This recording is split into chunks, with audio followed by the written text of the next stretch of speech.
2024 লোকসভা নির্বাচন এবং এই নির্বাচনকে সামনে রেখেই অমিত শাহ এবং জেপি নাড্ডা কেন্দ্রীয় স্বরাষ্ট্রমন্ত্রী এবং বিজেপির সর্বভারতীয় সভাপতি তারা বঙ্গ সফরে আগামীকাল বেশ কয়েকটি গুরুত্বপূর্ণ বৈঠক রয়েছে তাদের এবং সেই বৈঠকে কি কি বিষয় নিয়ে আলোচনা হবে সেদিকে যেরকমভাবে নজর রয়েছে।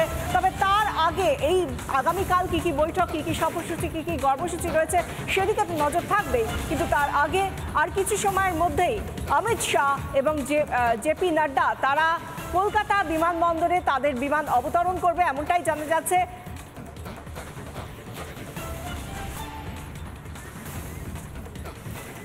বঙ্গ সফরে শাহ নাড্ডা বিমানবন্দরে এই নিয়ে সাজু সাজু রব, তাদেরকে স্বাগত জানানোর জন্য বিজেপি কর্মী সমর্থকরা ইতিমধ্যেই বিমানবন্দরের বাইরে তারা অপেক্ষা করছেন। আমরা সেই ছবিটাও দেখব, কিন্তু তার আগে জানিয়ে রাখি যে আমরা জানি যে বঙ্গ সফরে শাহ নাড্ডা, পাখির চোখ 2024 লোকসভা নির্বাচন, তার আগে কিভাবে কি পরিকল্পনা করা হবে, দলের তরফ থেকে সাংগঠনিক ক্ষেত্রে কি কি ব্যবস্থা নেওয়া হবে, সমস্ত কিছু নিয়ে কি কি বৈঠক হতে চলেছে আগামীকাল, তাতে কি আলোচ্য বিষয় থাকতে পারে আমরা জানবো। নিউজরুম থেকে সরাসরি রয়েছেন আমাদের সঙ্গে ঈশান দেব চট্টোপাধ্যায়। ঈশান, ঠিক কি কি কালকে কর্মসূচি রয়েছে শাহ নাড্ডার? দেখো বিশাখা, কালকে অমিত শাহ এবং জেপি নাড্ডার একগুচ্ছ কর্মসূচি রয়েছে। তার মধ্যে যেমন কালীঘাট মন্দিরে যাওয়ার কর্মসূচি রয়েছে, একটি গুরুদ্বারায় যাওয়ার কর্মসূচি রয়েছে, সেগুলো তো রয়েছেই, কিন্তু কালকে দুটো বৈঠক রয়েছে, অত্যন্ত গুরুত্বপূর্ণ দুটো বৈঠক, যার মধ্যে একটি বৈঠক অত্যন্ত হাই প্রোফাইল বৈঠক হতে চলেছে। একটা বৈঠক হবে নিউ টাউনে, যে হোটেলে অমিত শাহ এবং জেপি নাড্ডা আজ রাতে উঠছেন, সেখানেই প্রথম বৈঠকটা হবে।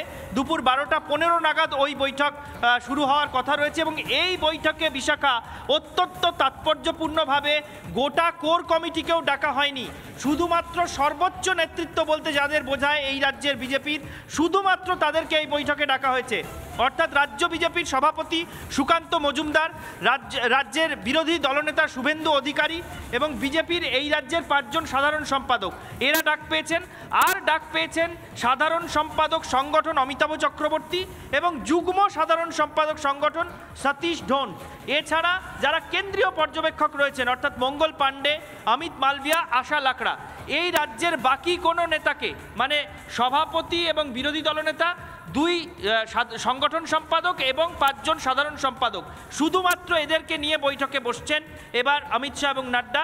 এবং এর থেকে স্পষ্ট বোঝা যাচ্ছে বিশাখা যে লোকসভা নির্বাচনকে কেন্দ্র করে সামনে রেখে যে রণকৌশল নির্ধারণ করতে চলেছে এবার বিজেপি, সেটা অত্যন্ত গোপনীয় কোনো স্ট্র্যাটেজি একটা ঠিক হতে চলেছে এবং সেই স্ট্র্যাটেজি, সেই রণকৌশলই এখানে আলোচিত হবে এবং সুনির্দিষ্ট বার্তা রাজ্যের এই সর্বোচ্চ নেতৃত্বকে আপাতত দিয়ে যাওয়া হবে। তুমি জানো অমিত শাহ এর আগের সফরে এসে বলে গিয়েছিলেন 35টা আসন এবার বাংলা থেকে টার্গেট করা হচ্ছে এবং বিজেপি যেমন বলছে যে এবার লোকসভা নির্বাচনে ভারতের 400+ আসন টার্গেট করে এগোবে বিজেপি এবং সেটা যদি করতে হয় তাহলে বাংলায় 35টা আসন টার্গেট করতেই হবে।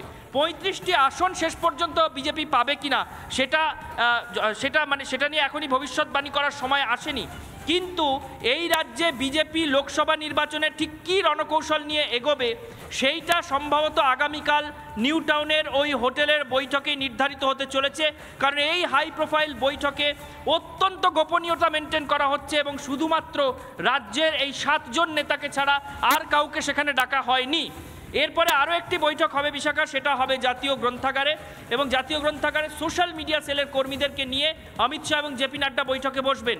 সোশ্যাল মিডিয়া সেলের কর্মীদের বিভিন্ন জেলা থেকে ডেকে পাঠানো হয়েছে এবং প্রায় 500 কর্মীকে সেখানে নিয়ে বৈঠক করা হবে। সেই বৈঠকে সোশ্যাল মিডিয়া সংক্রান্ত রণকৌশল নির্ধারিত হবে এবং এবারের নির্বাচনে সোশ্যাল মিডিয়ায় ঠিক কী ধরনের স্ট্র্যাটেজি সামনে রেখে বিজেপি এগোবে সেই বিষয়ে অমিত শাহ এবং জেপি নাড্ডা, বিজেপির সর্বভারতীয় স্তরের 2 জন শীর্ষ নেতা, তারা 2 জন কিন্তু সোশ্যাল মিডিয়ার কর্মীদের সরাসরি ব্রিফ করবেন। তবে এই বৈঠকে যেহেতু প্রায় 105 আমন্ত্রিত থাকছেন, ফলে খুব গোপন কোনো বিষয় জাতীয় গ্রন্থাগারে আলোচিত হওয়ার নেই, এমনটা আমরা বিজেপি সূত্রে জানতে পারছি।